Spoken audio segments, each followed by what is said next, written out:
To be honest, I really didn't think I'd like this book that much.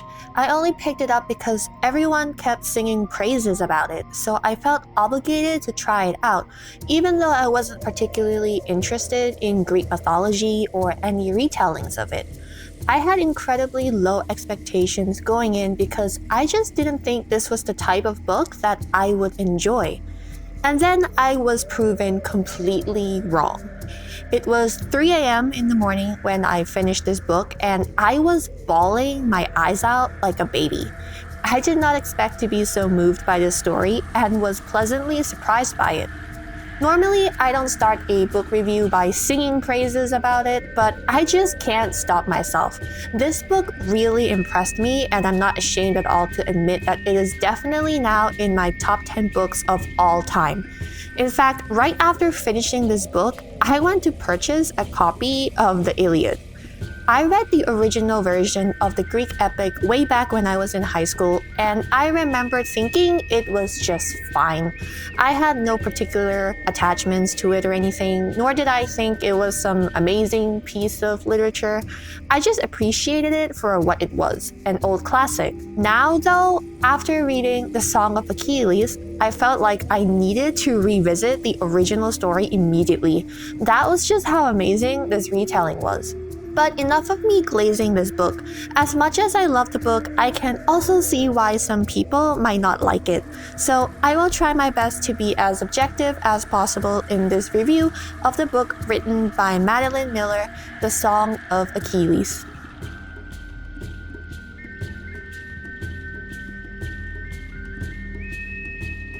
So first of all, what exactly is this book about? As we all know, this story is a retelling of the Iliad, but with one major catch. The entire story is told from Patroclus' point of view. Unlike the original mythology that focuses more on Achilles and his heroic actions, we see everything play out from Patroclus' perspective instead. This story also dives deeper into the relationship between Achilles and Patroclus that takes a romantic turn, which is directly spelled out, unlike in the Iliad where they remain as somewhat platonic brothers in arms. Patroclus is a young Greek prince who gets exiled by his father to Phthia, where he befriends King Peleus' son Achilles.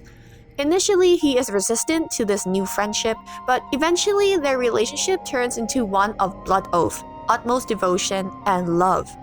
Many years later, Patroclus follows Achilles as he joins the war in Troy against the Trojans, and here in Troy is where both Patroclus and Achilles meet their fateful end. For those who don't like tragic endings, don't read this, okay? The Iliad already depicted all of these characters' endings, and the retelling does not change their final conclusions. Nonetheless, the Song of Achilles is a brilliant spin on the original Greek mythology and is, without a doubt in my opinion, worth the read. As always, we will start by discussing the things I both liked and disliked about this book, starting with the spoiler-free section. So first of all, let's start with the good things about this book. What are, in my humble opinion, the strengths of the story? So personally, I feel like the best thing about this book is, without a doubt, the prose itself. The writing in this book is incredibly poetic, even though it's not actually poetry. It doesn't use overly flowery language or Shakespearean rhyme schemes, but every single word in this story just packs a punch. It's simplistic, and yet it evokes so much emotion within the lines. It feels like a mix between slam poetry and a monologue because everything we read directly comes from Patroclus' voice and memories. I guess if I were to describe this type of voice and writing, it would be lyrical. So this entire story is written from Patroclus' perspective, and everything we see that happens in the story, we experience it through his lenses. And that is why the prose feels very intimate. It's like we are the ones falling in love with Achilles instead. There's also something incredibly blunt and honest about the text. Patroclus says things as they appear. He doesn't embellish anything and describes everything that happens in a fairly objective way. But with Achilles as the sole exception. It's quite obvious when you read this book that Patroclus, when it comes to Achilles, is utterly besotted. He's waxing poetry about Achilles and only Achilles. No one else is described with such vigor and love. For example, here are a few lines that Patroclus has said about Achilles. His eyelids were the color of the dawn sky. He smelled like earth after the rain. His eyes were unwavering, green flecked with gold. He cupped a hand against his chin. His features looked finer than usual, like carved marble. His skin was the color of just pressed olive oil and smooth as polished wood, without the scabs and blemishes that covered the rest of us. He had a clear voice like ice-melted streams. Like, okay, we get it, you're utterly in love with this guy. I know some people might find this cringy, and at times I admit that I also felt like Patroclus was just way too insane about how much he loved Achilles and his beauty. But at the same time, this story takes place starting from when they were both just children. And when I remember that, I just feel like Patroclus has such a pure adoration and love for Achilles. This is why I think the narration or prose works incredibly well in this story, because Patroclus has such a strong voice. He is just unapologetically describing his love for Achilles as he experiences it, and it's like he's telling us a secret. I can see why some people might think he's delusional or something, but the truth is he's just so in love with Achilles, and at a certain point, you kind of just have to admire and respect him because he is completely all in on Achilles. It feels like we're reading a love letter, written directly from Patroclus to Achilles. The atmosphere within this story is also so fragile and delicate. The way their romance is described and depicted makes you truly feel how much they care about each other. But it also makes you anxious because you can feel the tragedy coming soon. And if you know what happens in the Iliad, you start to appreciate all of these soft romantic moments between them even more because everyone knows this love of theirs is doomed by fate. I think if you're a fan of young adult romance, you might like this story too because the prose does remind me of that genre sometimes, but way more poetic and romantic. This kind of writing works when it's obvious that the author isn't trying to overly write in a dramatic way, and in this story, it's painfully clear to me that the author completely intended to write in this manner because it is who Patroclus is in the story, irrevocably in love, even if it brings into runes. You might find it cringe, but isn't that how we find all of the classic romantic plays like Romeo and Juliet? This is what I find so fascinating about Madeline Miller's writing in this story. It's modern and yet still has that old archaic vibe to it. So if you love romantic poetry, then you'll definitely love this book's writing. Something that I also appreciate about this book is the author's bold decision to expand on the Iliad instead of simply retelling it. The old classic is essentially a story about honor and glory. It's a lofty epic of traditional warfare involving deities and gods and humans alike. But this story chooses none of those themes. They still exist, but very much on the sidelines, and in fact, I dare say Madeline Miller somewhat criticizes those concepts. This story focuses more on the human aspect of the story. It's a character-driven love story that sticks to the major plot points during the Trojan War, but with a focus on exploring the deeply profound intimacy between Patroclus and Achilles. It's a story about how humanity unmakes the divine, or at least in this case, ruins Achilles. That is why the narrator is Patroclus, a mere mortal who has no blood ties with the divine. Aside from the Song of Achilles expanding on Patroclus as a character, it also takes a lot of liberty into recreating some of the side characters in the original epic, like Thetis and Briseis. These characters are mostly viewed through their direct relations to the war effort and Achilles himself, but they don't actually have a strong voice or character in the original story. But in this retelling, Madeline Miller essentially breathes more life into them, giving them agency to carry out a story of their own. They feel more real, even if they are arguably completely different people than the characters they were in the Iliad. For example, Thetis in this reimagining is more possessive over Achilles. She's more cold and antagonistic towards his relationship with Patroclus, which is quite different from how she originally appreciated Patroclus in the Iliad. I believe the author made this decision because it adds psychological depth to Thetis. Instead of simply being a motherly figure to Achilles, she has a story of her own. She is the victim of a forced marriage to a mortal, which is why she channels her grief and resentment into a fierce, obsessive ambition for her son to transcend his mortal half. Hence why she disapproves of Patroclus's relationship with Achilles. Briseis is also another interesting character in this retelling. In Homer's Iliad, Briseis is a recently conquered widow given to Achilles as a status symbol of his military prowess. In this novel, however, Patroclus deliberately manipulates events so Achilles takes Briseis as his own. This protects her from being ravaged by the rest of the Greek army and allows Patroclus to care for her, transforming her into a close friend. Instead of simply being a point of contention between Achilles and Agamemnon, she becomes someone with a personality of her own. She grows to love Patroclus while fearing Achilles for his cruelty and erratic nature. In the end, instead of quietly mourning Patroclus's death like in the Iliad, she actively honors Patroclus's wishes and fights to secure his legacy after his tragic end, even at the cost of her own life.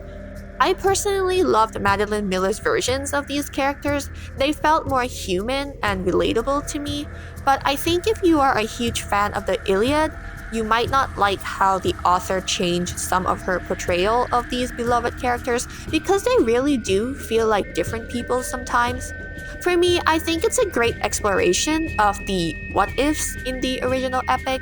The author did a great job of humanizing some of the seemingly lofty gods and characters by making them more human.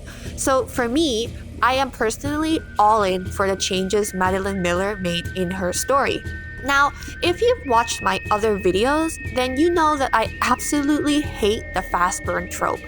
I just fail to understand why someone would fall in love with someone so fast and loathe the fact that most fast burns are just sexual attraction or lust. But in this story, somehow Patroclus and Achilles' romance doesn't feel like a fast burn, even if it very much is, because it's honestly love at first sight. Instead, their romance just feels like an inevitable conclusion. Like fate and the stars proclaimed it to be true, and nothing could stop it from happening because they were just meant to be in every universe. If there was a soulmate in this universe, then Achilles and Patroclus would be it.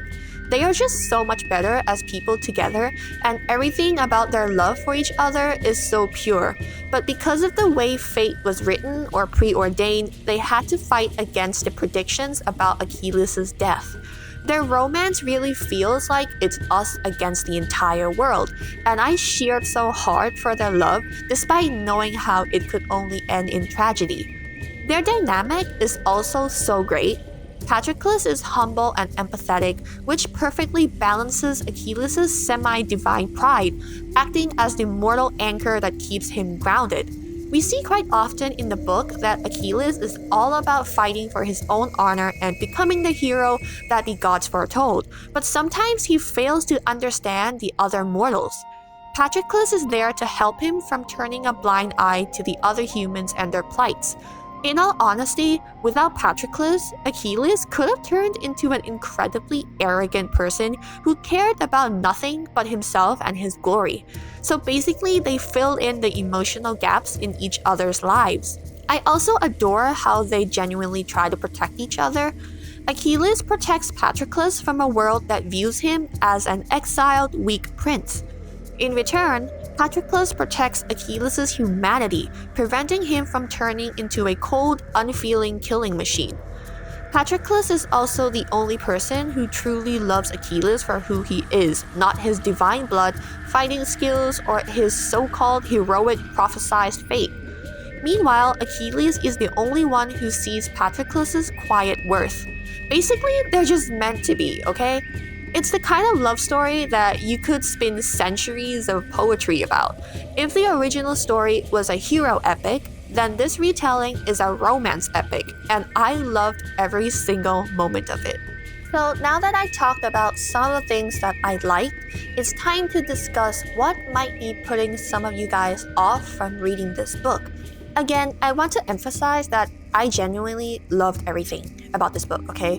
The things that I will mention in this section are some aspects of the book that I think might make it controversial for other people. So, first of all, I think the prose is either a hit or miss.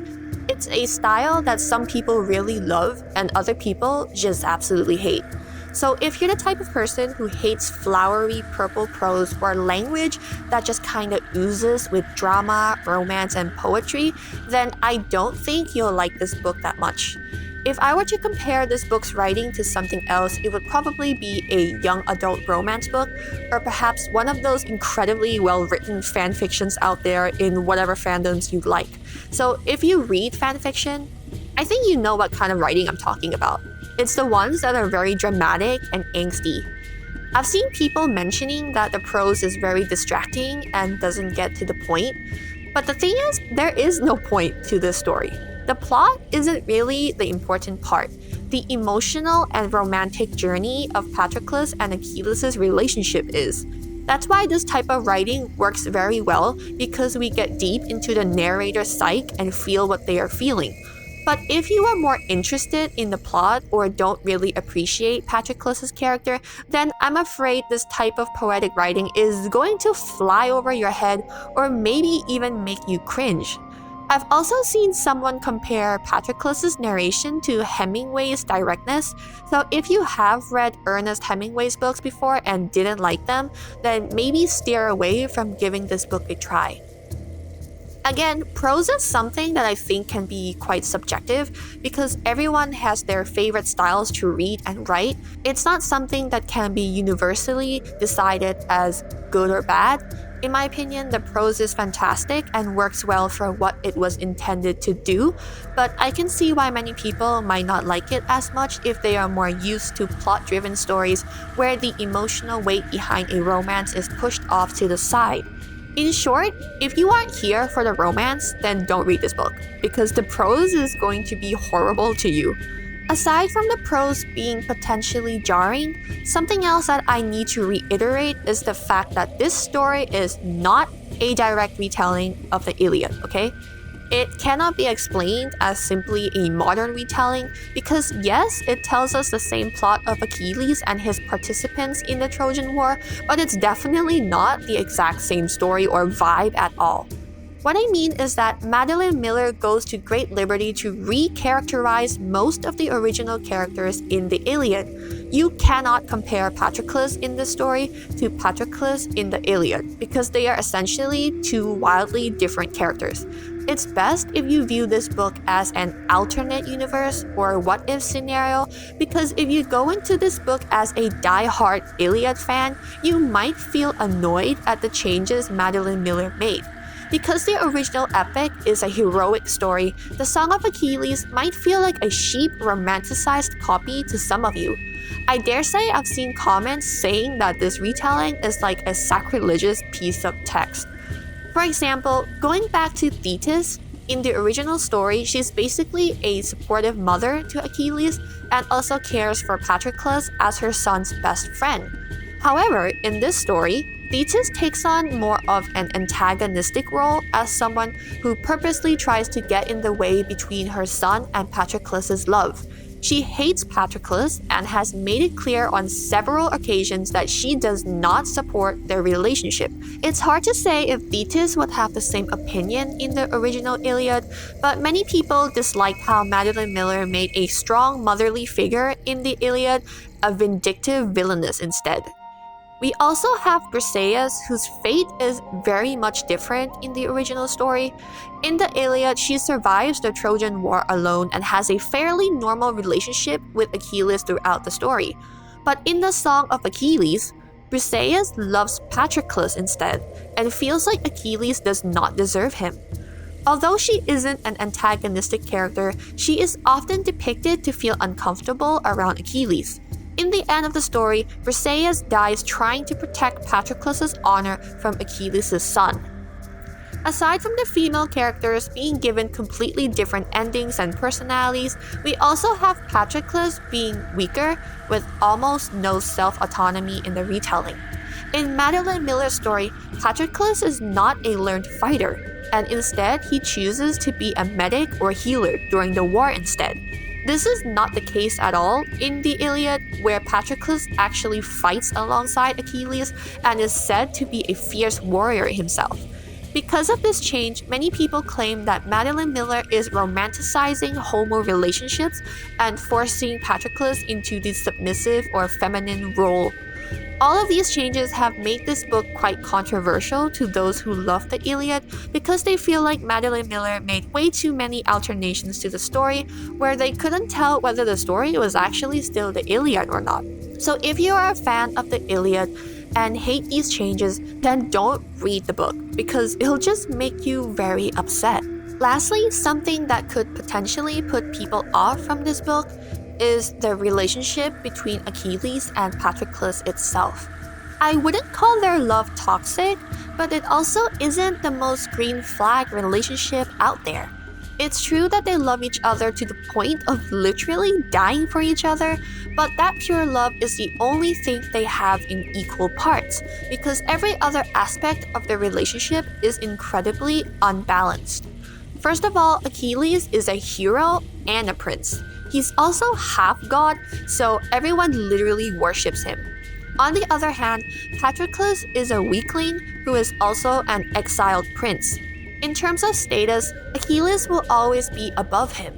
In that sense, Achilles will always have power over Patroclus.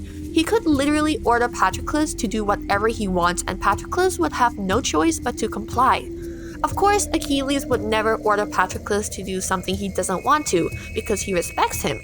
However, it still doesn't change the power imbalance at play here. In addition, Achilles is also shown to be quite selfish at times. Although he respects and loves Patroclus, he still chooses his own pride and honor over his love.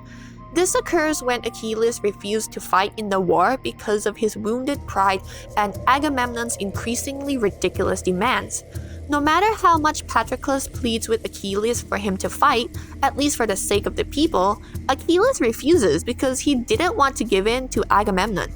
When Agamemnon asks for Briseis, Achilles wasn't the one to stop her from being taken as a slave. It was Patroclus. This shows that Achilles isn't the great hero the others view him to be.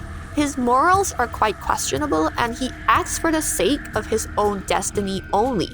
In truth, he does love Patroclus more than anything, but even so, his prophesied fame comes first. I believe at the start of the book, this wasn't the case. Achilles was still young and genuinely enjoyed Patroclus' company, but when his mother and the others kept pushing him to fight for his destined greatness and fame, he began to grow obsessed with getting a chance at glory, even if he knew it would lead him to ruin. Now, do I think Achilles is actually a horrible person? Well, no. But his descent into madness was definitely going to happen one way or the other, because no one treated him as a person.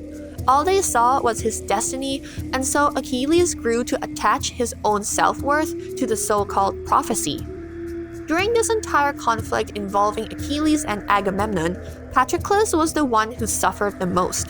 He felt angry at Achilles for him refusing to protect the people, but also still continued to love and stay by Achilles' side. In the end, Patroclus' guilt won over and he took up arms in Achilles' place and died for it. So if we were being brutally honest, Patroclus died because of Achilles' selfishness. Perhaps the both of them could have reached a happy ending if Achilles wasn't so obsessed with his own pride and honor. Although the two of them loved each other till death, their relationship was one doomed from the start because of Achilles' destiny. You could say their relationship is both a combination of power imbalance but also toxic codependency.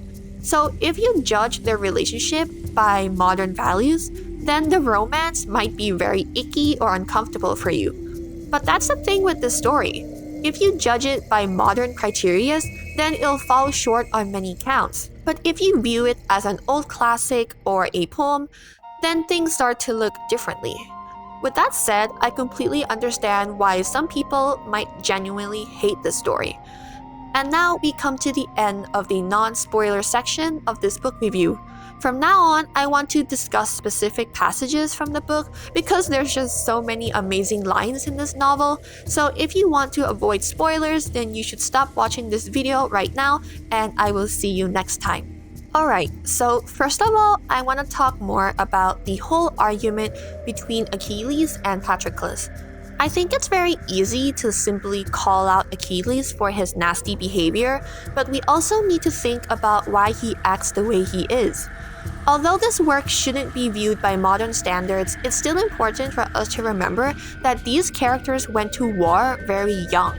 They were like 16 when they went to war, and this battle lasted for over a decade with no hope over their horizon. It's fair to say that Achilles was probably one of the most stressed people during the war, so I think it's quite understandable for him to snap when Agamemnon fucks up badly during the war and even demands a prize for his irresponsibility. With that said though, of course Achilles' decision to not participate in the war was dumb and quite harmful for their people. I was actually so mad at him at this point of the story and couldn't fathom why he was so obsessed with his destiny as a hero that he failed to see that him acting this way was completely unheroic. In fact, even Patroclus said this to him. "You are destroying yourself. You will not be loved for this. You will be hated and cursed." And even when Patroclus asks Achilles to fight for him if he loves him, Achilles still says no. At this point, I was so frustrated with Achilles, but then during their argument, Achilles says this: "My life is my reputation. It is all I have. I will not live much longer. Memory is all I can hope for. You know this. And would you let Agamemnon destroy it? Would you help him take it from me?" To which Patroclus then replies, "I would not.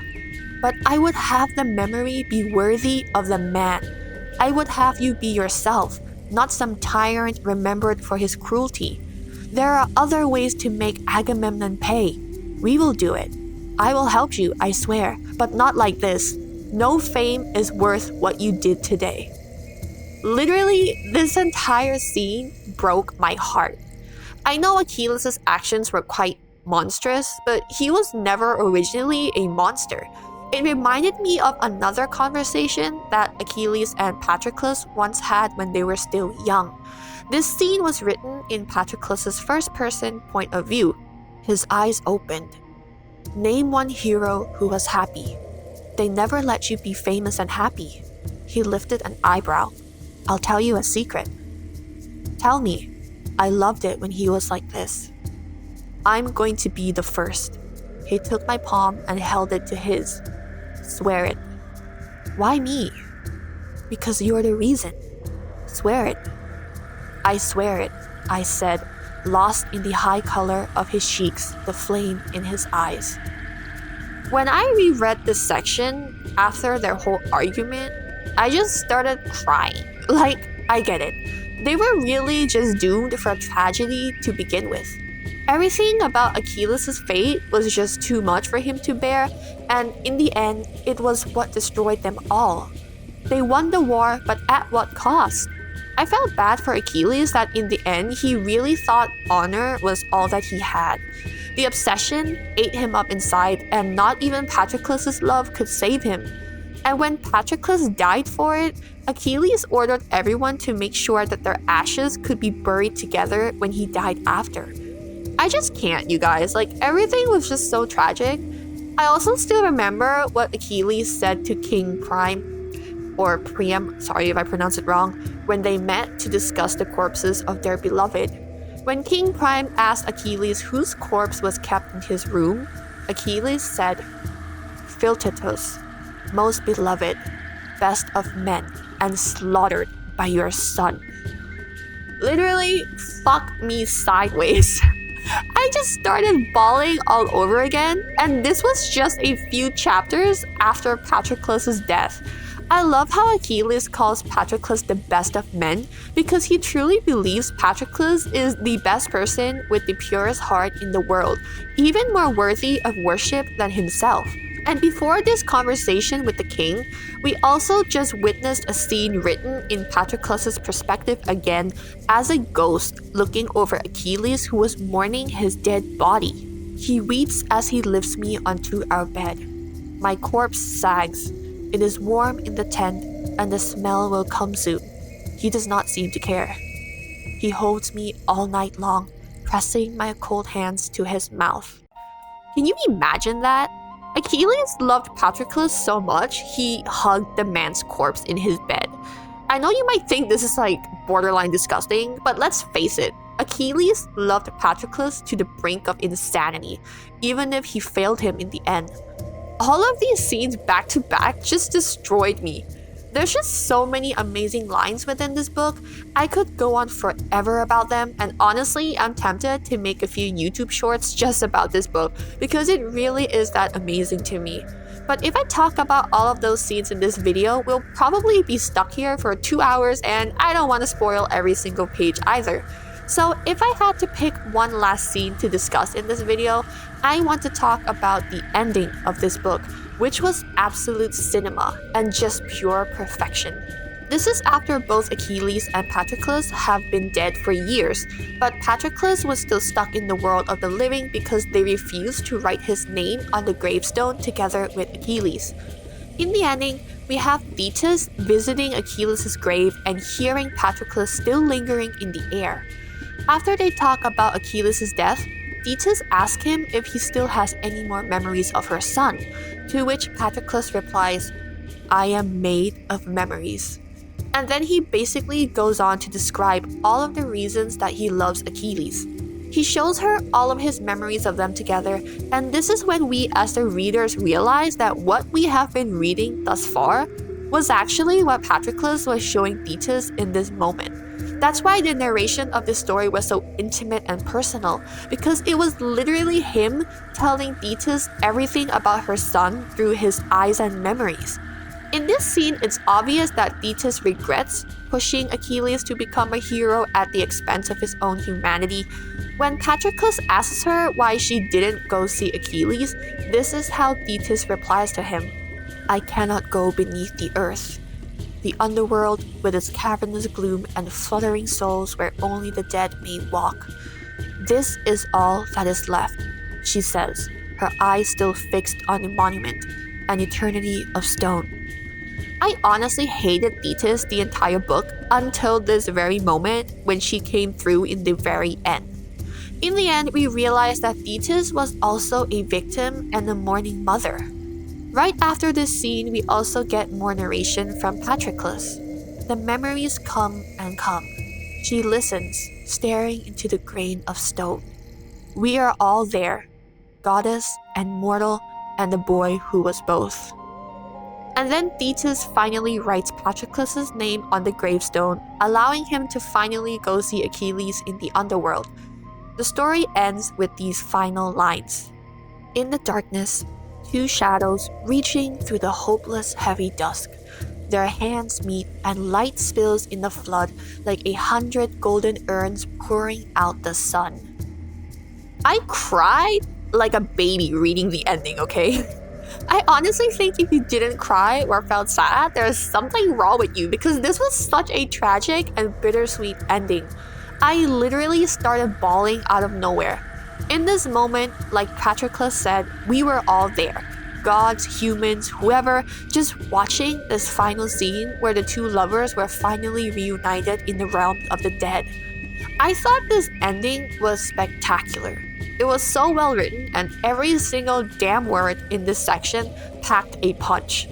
I have no words to describe how much I thoroughly loved the ending and what Madeline Miller chose to do with Thetis' character. I honestly think this was the most heartbreaking but also beautiful ending that Madeline Miller could have done. Even now, as I'm like rereading these lines to you guys, I'm already tearing up and getting emotional again. I truly think this book is an incredibly emotional journey, even if you might not like the characters sometimes. So, should you actually read this book? Absolutely yes. However, there are some things I want to talk about just as a warning because I think you should set your expectations properly and go in reading the story with the proper mindset in order to not feel disappointed. I need you to remember that this is not just a retelling of the Iliad. It's its own thing, okay? You can't compare the two, and they really shouldn't be compared because they are not meant to be the same story. The Iliad was a grand epic, but the Song of Achilles is a romantic tragedy. It's essentially a fan fiction of the Iliad, so no, I don't want to label it as a retelling because it really isn't. It took the original and made something new from it, so comparing the two isn't really fair, in my opinion, because they are absolutely not the same story. The Iliad means the Song of Ilion, which is the archaic name for Troy. This means that the original epic was obviously about the events surrounding this city.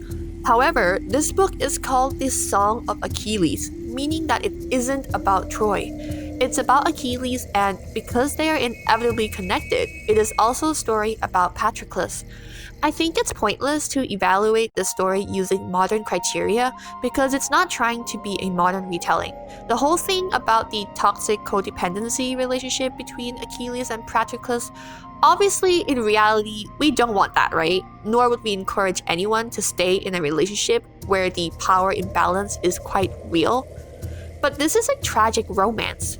It's sought out to write a tragic romance, so obviously their relationship is meant to be flawed. Achilles is meant to be a selfish character, and Patroclus is meant to be blindly devoted to him. It's not supposed to be realistic, nor should it be viewed as such. It is simply a story. It's meant to tell the tragic love story of two fictional characters who are doomed because of fate and who they are. And considering the author simply wanted to write a more dramatized version of the Iliad that focuses on the homoerotic relationship between Achilles and Patroclus, I think she did a fantastic job for what she sought out to do. So just keep these things in mind before you dive into the book. So for my final ratings, I gave this book a 6 out of 5 stars. I know I'm technically cheating with this ranking, but it is just that damn good. The Song of Achilles is definitely in my top 10 reads of all time, period. No one can persuade me otherwise. It was just perfection in my opinion, and I cried a lot after finishing the book at 3 a.m. in the morning. I was so devastated by the end, it actually triggered my depression, which I know is ridiculous, but let's just say the pills I had to pop were absolutely worth it. I would give this a million stars in the universe if I could. In fact, I was so obsessed with this book that when I finished it, I immediately started writing a fanfiction of it in my Google Drives like that same night. So yeah, I was banging out sentences until 6 a.m. that day. Anyway, I hope you guys enjoyed my book review for the Song of Achilles. If you want to, please, please, please give this book a try. I don't think you'll ever hear me glaze a book to death as much as this before, but just read the damn thing. If you end up liking it, please scream at me in the comments. I am always looking forward to hearing what you guys think about the books I've read. As always, thank you for watching until the end of this video, and until next time, may your skies always be blue. See you next read!